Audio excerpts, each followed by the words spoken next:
Hey guys and girls, how's it going? Hope you guys are having a great week. So I'm back today and I'm going to do another one of my Kate catch-up videos.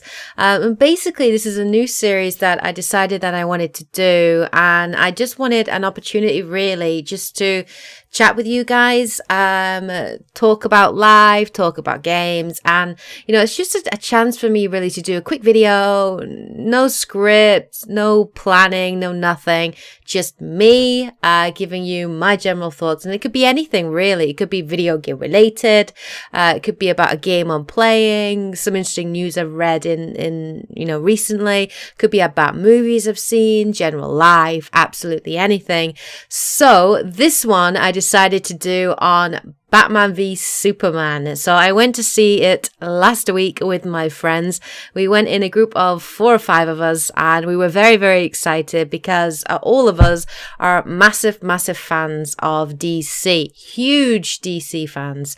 My actual favorite 3 superheroes are Batman, Superman, and Wonder Woman. Not necessarily in that order, but those are my top 3 superheroes. So we went last week to see Batman v Superman. Now, I've got to say, going into this movie, I went in with low expectations because I didn't want to build it up and expect something to be amazing and fantastic. And I have to say that while the movie has its flaws and it's not a perfect movie by any stretch, it wasn't as bad as I thought it was going to be based on some of the previous trailers that we had seen. So I want to give a couple of my general impressions about it. Now, this, of course, is a spoiler-free review, thoughts video on it. So I'm not going to go into detail on the story. I'm not going to spoil too much for you guys. If you haven't been to see Batman v Superman, I do highly recommend that you go and see it. It's fun. It's a blast. It's a typical action movie. The action scenes in this film are incredible. The CGI is fantastic. So, if you're into that, then definitely go and see it. You're going to have a really, really good time. Now, for those DC fans, I'm going to talk about the actors in it first. That's what I'm going to say. Now, of course, this has got no script, guys, so I'm probably going to be waffling and going off on a tangent, but stay with me. So, let's start with the main cast. Now, obviously, the 3 new sort of introductions and characters that we had. Obviously, we have Ben Affleck, the Affleck playing Batman. Now, a lot of people, when they announced that Ben Affleck was going to play Batman, people freaked out on the internet.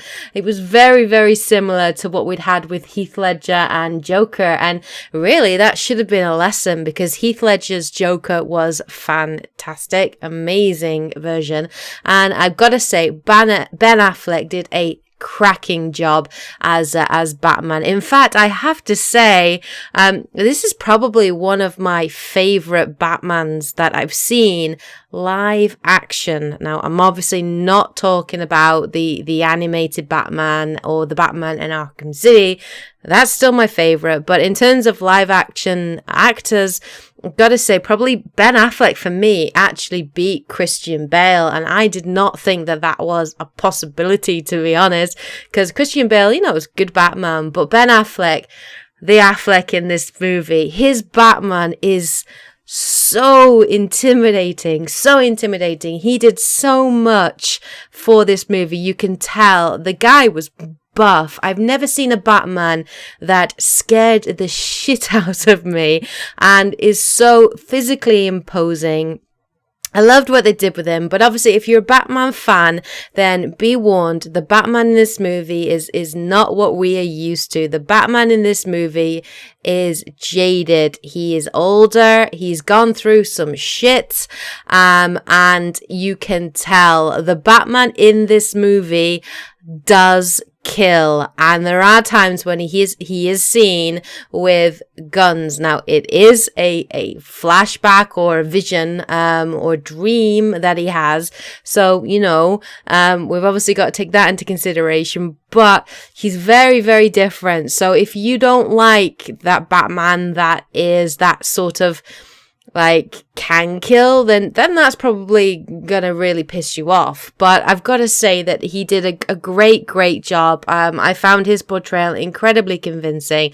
So Ben Affleck was very good. The weakest part of this cast, though, definitely for me was Jesse Eisenberg, and I kind of thought he would be. You know, the trailer really is exactly what we thought it was. You know, the Jesse Eisenberg in this, he didn't seem or feel like Lex Luthor. Now, a lot of people have said it isn't Lex, it's Alexander. And that's why he is the way he is and he acts the way he does. And, you know, for me, he was sort of playing like a Jim Carrey version of Lex Luthor.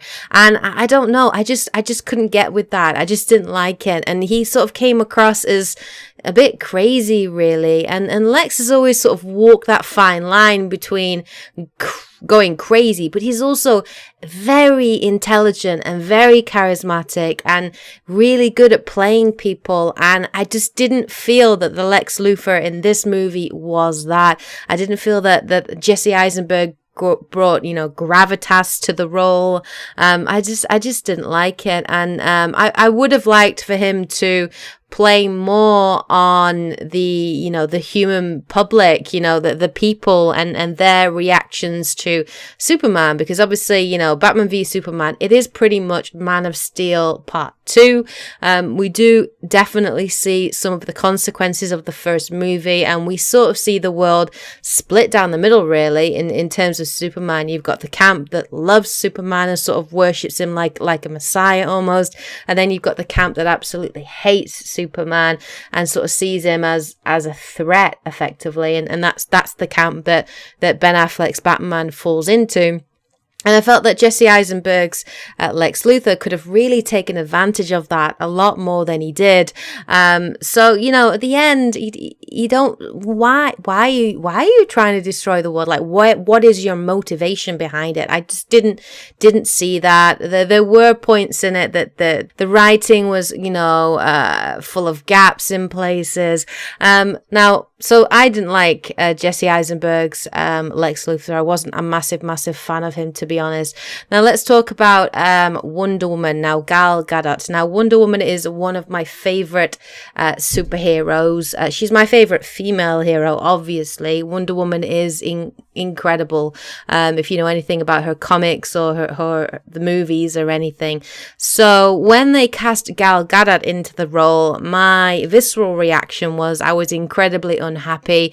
I don't see Gal Gadot as a Wonder Woman. I just can't. She's not, for me. I mean, obviously Wonder Woman's not just about appearance, obviously, but Wonder Woman is an Amazon. She's a fighter, you know, she's a Greek warrior. A demigoddess, basically, and she's incredibly intimidating and strong, and you just don't get that sense with Gal Gadot. And, you know, I went into this movie hating that the most, effectively, and I've got to say that Gal Gadot did win me over to a degree. You know, she did an alright job with the limited script and moments that she did have in the movie, because she's in it here and there, but she's not a main character. Obviously, they're saving that for the Wonder Woman movie, which is coming out next year. But, you know, in the moments that she was in it, she did shine. The bits where we see in the trailer where she comes down with the shield and you sort of see Batman, Wonder Woman, Superman there. I was like, the music in that bit, oh my god, guys, I will link you to the actual her theme song, but the music, the guitars and everything were just it was such a badass moment. It was fantastic. And yeah, there was some really cool bits, like the last fight with Batman, Superman and Wonder Woman taking on Doomsday. That fight was epic. The choreography in that fight, now obviously a lot of it's CG, but it was full of so many epic moments, little things things of her using the shield, using the lasso of truth.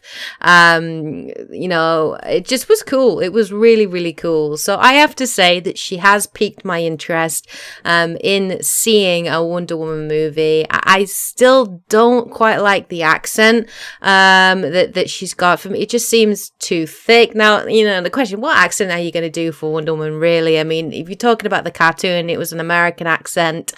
But, you know, are they going to do a Greek accent? Who knows? But I don't know. Something about it just kind of threw me off a little bit. It was more like I was watching Gal Gadot than I was watching Wonder Woman in those moments. So who knows? Maybe in the movie she'll tone down the accent a little bit. You know, who knows? I guess it remains to be seen.